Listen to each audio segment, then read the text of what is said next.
ગીર સોમનાથ જિલ્લા, વેરાવળ બંદર, ગુજરાત રાજ્ય, વિશ્વ હિન્દુ પરિષદ, હિન્દુ સેવા સમાજ અને સંતો મહંતો મારે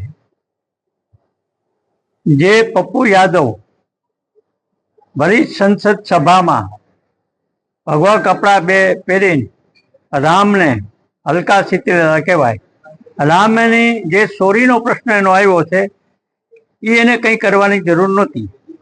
બીજા નંબરમાં કે પપ્પુ યાદવને સડાવનાર કોણ કે ભાઈ અખિલેશ યાદવ,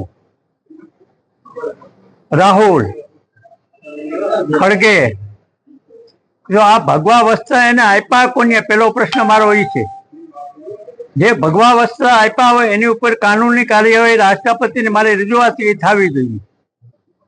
એને જો એને બરફત નહીં કરો સંસદમાંથી તો અખિલ ભારત સાધુ સમાજ, વિશ્વ હિન્દુ પરિષદ મોટું આંદોલન રાષ્ટ્રપતિને નિવાસ સ્થાને કરશે.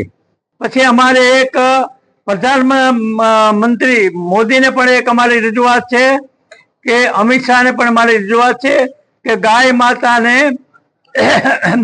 ગૌ માતાને રાષ્ટ્ર માતાનો દરજ્જો આપો. આજ અમે 20 થી 25 વર્ષથી અમારી માંગણી છે સંતોની અને હિન્દુ સેવા સમાજની. હજી તમે આ પ્રશ્ન કોલ હલ કર્યો નથી. આ 2027માં પહેલા આ હલ અમારા પ્રશ્ન થવા જોઈએ.